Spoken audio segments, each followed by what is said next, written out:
Today on Clear Your Clutter Inside and Out, we're talking about calling in people. Do you invite people into discussions or try to hammer your point of view? Have you found yourself shamed on social media or when talking with friends? Would you like to learn to have different viewpoints and get along? Learn how to create community as opposed to ostracizing people as we begin our month focusing on We Are One. Do you control your clutter, or does your clutter control you? On Clear Your Clutter Inside and Out, we'll teach you awareness as well as action steps to create change in your life. Come on, let's get started. Hey everyone, happy February. This month we are going to be focusing on We Are One, being part of the oneness. I was motivated to do this entire month just because of everything I see on a daily basis. It just really makes me sad that we have become a nation. I'm speaking for the US. I'd love to hear, I have viewers and listeners around the world. I'd love to hear what your thoughts are and what's going on in your country. We can't talk anymore. We are a nation of keyboard warriors who say really mean things to one another. And so this month I wanted to focus on remembering, as I heal, you heal. As you raise your vibration, it raises mine. We're all part of that oneness. We are all part of that one big universal energy. Today's particular episode was inspired by a post in a group I belong to. And if you listen to January's, this is part 2. If you recall, I said, we're getting a twofer out of this one. I was really excited. So a quick recap was that I belong to a networking women's group, and someone was looking for an apartment. Her boyfriend, they were trying to find a place, and she said, "You guys." The woman took a screenshot, posted "ugh," and I need to learn how to do that. I still haven't done. She's like "ugh" and red and exclamations and circled "you guys." Super passive aggressive. People got really upset. And that's a perfect example of calling out someone. And we're going to talk about calling in today. And the woman gave a great response. And I want to read a little bit of it because her response would have been a better example of calling in. She said, "You didn't say, hey, language matters and this gender stuff is hard," right? Because when she said that, if the poster said "ugh," would have said that invites a conversation, right? And she went on to say, if you did, your comment would have likely been interpreted and responded to in a much more positive light. And she's right on. She said, you screenshotted, should be screenshot, my well-intentioned, linguistically gender-neutral and colloquial greeting and said, ugh. Very passive-aggressive and offered no form of constructive criticism. And this is what I was talking about at the beginning, why I get frustrated and why women's group, I went to women's college. I'm like, go women, we're all awesome. All of us as human beings are great. And I see women do that. And I see it more so than I do with men. And I think that we as women need to get our act together because it's worse among women than it is men. I think the current administration has brought out a lot of ugliness, which I'm like, hey, bring it up, bring up the darkness, because we really need to understand who we are as a country, what's going on, how we treat people. And so the ugliness, you can't clear, if you don't bring the darkness to light, you can't clear it. So I try to view this all as positive. And it really has sadly deteriorated. And I think it's just let that junk keep coming up and then we can release it. But women are much worse with this than men are by a long shot. So when the poster wrote "ugh," the total point of this was to shame that person. Wasn't anything but shame. And I did an episode last year, the Cersei Lannister Perp Walk episode. If you have shame in your life, if you're someone that shames, I'd encourage you to definitely check that out. So after reading this post, as I shared in the episode in January, I posted about some things like calling in versus calling out, and the post got removed. And I was really annoyed by that because I thought you do your group a disservice, and then I post something that is about inclusion and getting people to have a conversation, and it has taken away. But in a nutshell, the articles that I shared were about calling in versus calling out. And I gave an example a moment ago, the woman who said, here's how you could have phrased it, right? And maybe someone would have had an aha moment instead of trying to shame someone. Because I don't know about you, but if someone tries to shame me, I am just probably going to tune you out. Now, I've gotten better about that because I always bring it back to me. Why am I annoyed? I do that 95% of the time. Again, I'm still human, but probably in the moment, I'm just going to shut down. That's why I spent less time on social media, because I can't. It's very challenging. Someone insulted me on YouTube the other day, and I'm grateful. I'm like, great. This is going to serve as an inspiration for another podcast episode coming up this year. And I can't remember if I shared this last time, but I love The Rock. And so there was something about calling in or calling out, and they said he said this, and he's like, that's not my style. I tell it to you straight. And he just, from everything I've seen, again, he's an actor, but he just strikes me so, look, The Rock could beat up anyone, right? He's a huge guy. About being straightforward. And again, it was in a situation where he was supposedly, I think, calling out someone, and he's just like, I don't do that. So how is calling out creating clutter for you? If you are the one calling out, it's creating a lot of clutter mentally, energetically, emotionally, spiritually, right? You are putting out your mental energy, dealing with this responses. I just picture this woman as a language police, and I'm going to correct everyone. And this isn't the first time this particular woman has done this, but I think how much of your mental space and your energy deals with this. What about emotions? She was obviously upset. The person that responded was upset. Multiple people on the post were angry and upset. And everything's energy. So you've got multiple people just kind of in a cranky, hateful energy. That's not a really good place to be. That's not a good place to be at all. So what clutter when you call out, or you are the recipient of being called out? What is that creating for you? And it can create spiritual clutter, because we want to bring it back. We're all trying to come from a place of love. Whether or not we're aware of it, we really are. Most of us are. And the oneness, the whole reason why I wanted to do this month. And so if you are on that path and then someone kind of equivalent of cutting you off in traffic, can completely throw you off your balance there. It's exhausting. It is exhausting to call people out, and it is exhausting to deal with it. So as I talk this episode, think about how calling in versus calling out someone is creating clutter for you. What is calling out? I had never heard this term until this post, when it happened, and I was like, you know what? If I say something, it's not going to be heard, but maybe I can share some articles and someone will have an aha moment. Now, this was from an article on everyday feminism and you know what? We have a couple pronunciation police on my podcast, but Sian, S-I-A-N, Sian Ferguson, and it's from January 17, 2015. The primary difference between calling in and calling out is that calling in is done with a little more compassion and patience.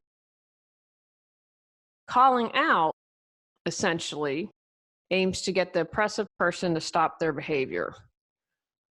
Now, the calling out and calling in, it originated in social justice, from my understanding and what my research found, but that to me is limited. I think this calling out people absolutely versus calling them in applies to everyday life. So this makes sense, right? You can see where this started to come from with the person wanted people to stop using the phrase "you guys." Now, in my family, you'd get a dumbass award. Now, we joke about it and we lovingly call someone a dumbass. My father started this tradition. having someone lovingly call you dumbass that you know is a lot nicer than some of the nasty things people say about one another, right? And that I can't believe some of the things people share publicly. But when you get that, that's a loving way of, and I consider that calling in. Again, that's a family thing. I wouldn't call a client that. I wouldn't call, only people I'd call that are my family, which are mainly my father and brother. It's really easy to call someone out, isn't it? Doesn't take a lot of work. You might get a kick out of it. You might get a temporary rise. And again, this is an everyday life. It's about shaming someone. And a lot of us seem to like a public shaming, right? But I think we get it. It's like when Cersei Lannister did the perp walk, if you're a Game of Thrones fan, and everyone lined up screaming shame and throwing things at her. There's something that, whether it gives us a temporary boost, whether we feel like we're part of a group, whether it allows us to not feel shame ourselves. I think it's a combination of this thing. A lot of us seem to dig a public shaming. And I'm going to share later in the month, actually, here's a good example, and I'm doing a podcast about this later on. Ben Affleck would probably be a better example. He is struggling with sobriety. And I talk about this later on. You know, I don't want to see that he's struggling with sobriety in my newsfeed. That's his privacy. That's his business. And he's been publicly shamed for that. And that's definitely calling out. It's not saying, hey, I hear your struggles and calling in. So that's just one example of, I think, of how many of us take joy in public shaming. I want to be really clear here, though. I'm not condoning bad behavior, meaning that sometimes you just have to call out someone. Like Prince Andrew is the perfect example to me. He needed to be called out. I'm grateful that he did that interview because I think it was very telling. You get more flies with honey than vinegar. Some of the people are just as bad as some of the people who are saying things. Like in that particular instance with the UGG, she just, to me, came off way worse than that woman who posted ever could have. It's easy to see when you haven't suffered to understand how others might have. For example, some men have no understanding or, quite frankly, empathy of what it's like for a woman who's been assaulted. You saw that in my view with the Kavanaugh hearings. Just the reaction of some men, or the reaction of some men and their vitriol towards Greta, is it Thunberg, the Swedish climate activist person? I have no idea what it's like to be a person of color. I'd probably get a good idea if I had a professional makeup done and have a day where I wasn't white, where I would walk around and people couldn't tell that I was a white woman. With this background, so thinking maybe I don't understand what it's like for someone else, try and understand then why people would call you out. So again, we're part of the oneness. We want to work on empathy and expanding our awareness. Do you make sexist or racist comments? Are you all about yourself and have no empathy for others? Are you trying to listen and understand or just get your point of view across? Awareness is big for me because I've really noticed in the past couple months just this complete lack of awareness multiple times. So I'd encourage you, try to come from a place, even if you're called out, where might that person be coming from? How can I have a little empathy for it? Does the thought of clearing your clutter overwhelm you? Clear Your Clutter Inside and Out has 21 standalone chapters to fit your schedule and lifestyle.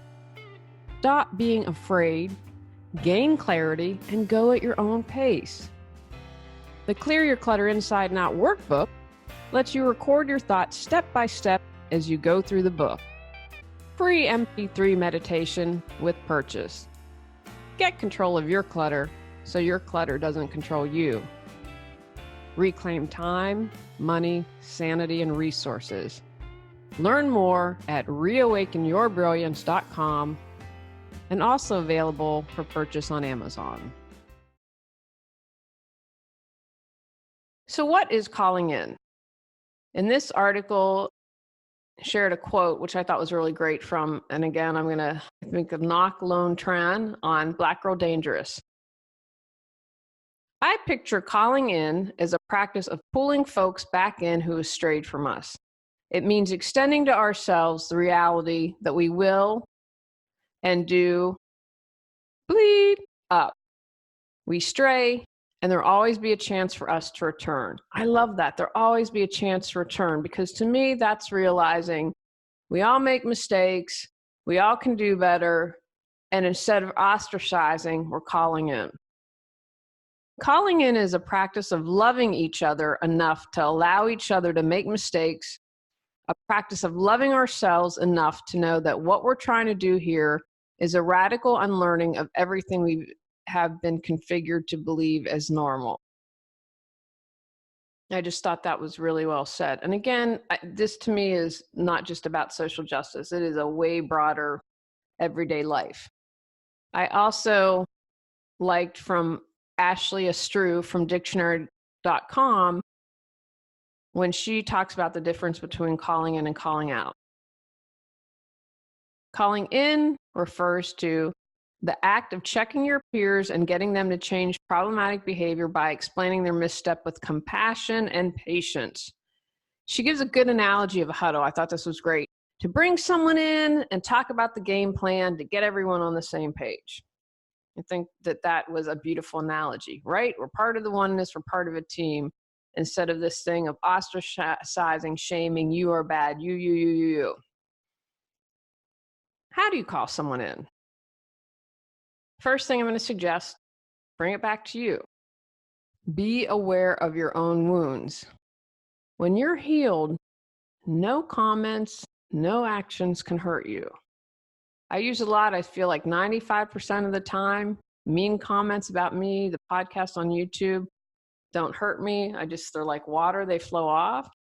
I've still got about another 5% that annoys me. And every time that happens, I'll feel my anger, then bring it back to me. Is there an opportunity for me to heal? What's this old wound about? So I encourage you, even if you're calling out, like, why do you feel the need to do that? And if you're the one called out, same thing, bring it back to yourself. View it as a conversation with someone and not a directive. If you're telling me blah, blah, blah, blah, blah, most likely I'm going to tune you out, and I think probably the majority of people are with me. Instead, you invite me. You call me in to have a dialogue or conversation. I'm going to have a really different reaction. I think I shared this was ages ago when I first started my business. And the person called me out, but I had enough foresight. She said, I hate professional organizers. And it kind of threw me off balance. And I said, well, why? And we ended up having this awesome conversation. And I talked about being green and eco-friendly and how I bring that in. And that, even though she called me out, I was able to open up a dialogue. So remember, it's a dialogue, it's a conversation. It's not you screaming and getting your views across. This is really important. Know that you can walk away. This is true for anything in life. Know and understand and be really clear, what are your limits and boundaries? You don't have to join every fight you're invited to, right? Sometimes you just have to do this. Maybe it's not the right space. You're not up for discussion. It doesn't matter. Do whatever you need to do to get into the right frame of mind. Deep breathing, a bubble bath. You want to get into that space of neutrality. You want to be in that space of neutrality before you even begin to have a discussion or being open to it. I'm not interested in going in a place where people are going to attack me. We are getting solar, and we're having a house built next door. I'm really bummed out. It has taken months, and I am getting as much stuff pre-recorded as possible because I don't know what the hours are, but I'm assuming probably 9 to 5. My office is right as I look out the window here is right next to where everything's going to be going. Now, we were on an acre, so we have some space, but they're allowed trucks on trees. Oh, I'm so sad the trees are going to be cleared. So anyway, we are still waiting. They are really late on this, and the reality is we will do what's necessary if the solar panels are declined. But I went into that to the HOA, and there was one woman. I wanted to say, you're welcome to join us in the 21st century, but just these questions. She was against solar panels, and her husband was, and the questions were ridiculous. I mean, and I was really calm, and but she kept trying to call me out, and I just was like, I've got an objective here, I've got a goal, and I'm not going to let her throw me. Now, luckily, it didn't get to the point where I had to walk away, because that's okay to do that. But because I was able to get in that space of neutrality, what's my goal here? My goal here is to get solar panels. It's not to waste my energy on time on someone whose opinion I'm never going to change. They're never going to be open to solar. And sometimes, again, you have to know that you can't change anyone. Some people, you can't enlighten them. It's not your job. You can try to plant those seeds, but sometimes you just have to walk away. And here are some other suggestions from a practical guide to calling in from May 29th in 2016. See, this term's been around a couple of years, and I hadn't heard it, by Mariposa. Know your why. I absolutely love this. I would phrase it differently, and I would sum it up as, why does it matter? Right? Because if it doesn't matter, it's clutter. If you feel really strongly about something and you want to call in someone, absolutely do it. And if you're on the other side and you're being called in and it's not that important, let it go, walk away. But understand your why. My why was getting solar panels. It wasn't about trying to change someone's mind. I was really clear on that. Focus on the behavior. Don't assume. Be specific and concrete in how you were affected. I know I've talked about this before. I feel really hurt that you called me out in public. I feel really angry that you made all these assumptions instead of having a private conversation with me.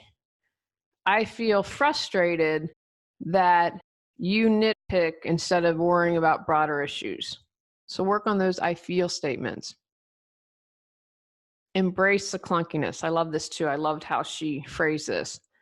I'd use awkwardness, probably because I'm an older lady and not hip, because it's there, right? And it's okay. I know, when having done a lot of personal growth, when I did the Clearside School, we'd have this thing called a growth period, and growth period stinks because you're learning and you're growing, but it's kind of like the kids when they're stretching and growing and physically and have some of that physical pain.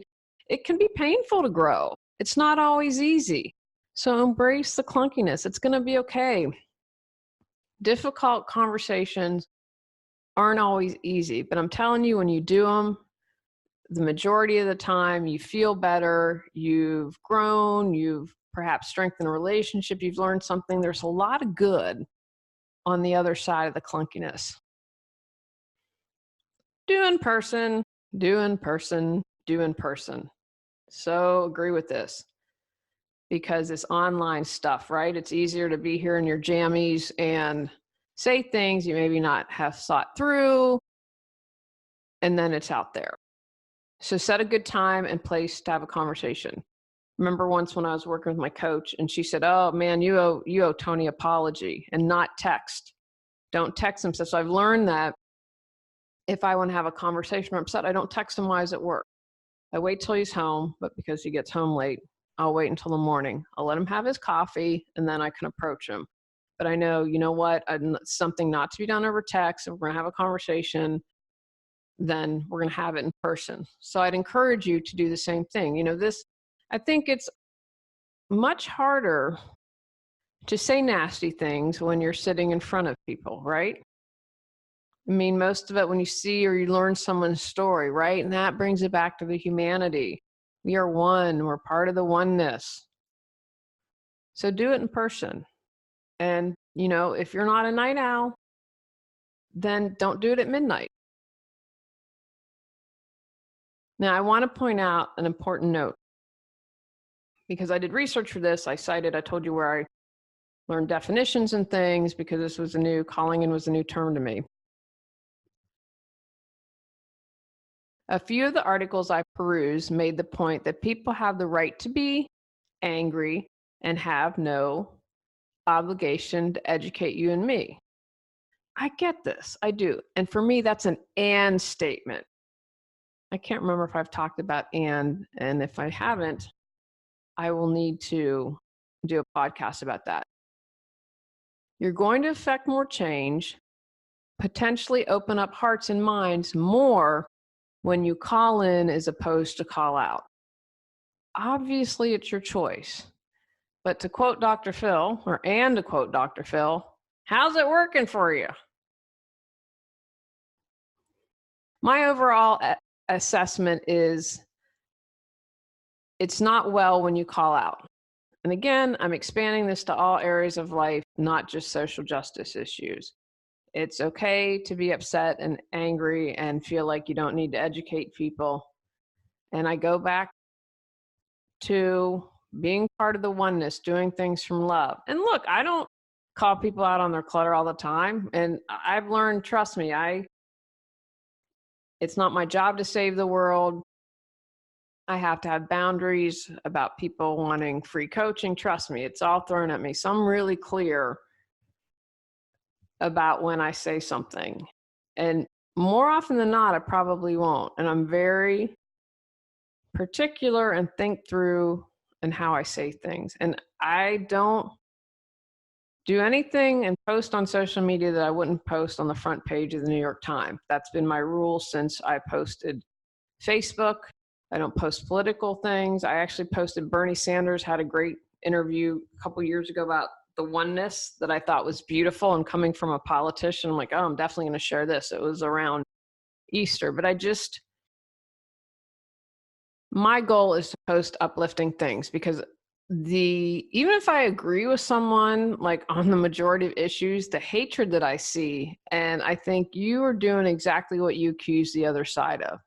People, extremists on both sides, throwing slings and arrows, and they're doing the exact same thing. So encourage you, call in as opposed to call out. Take actions from today's podcast. Understand why people would call out others. Examine your behaviors and why people may want to call you out. Recognize where you call out others. Be aware of your own wounds. View calling in as a dialogue or conversation. Know you can walk away. Get yourself neutral and in a good frame of mind. Know your why when calling in. Focus on the person's behavior. Embrace the awkwardness. On our next episode, we're talking about divine timing. Go out, clear your clutter to create the life you choose, deserve, and desire. When you clear your clutter, you can share your gifts with the world. Sign up for our free newsletter at reawakenyourbrilliance.com.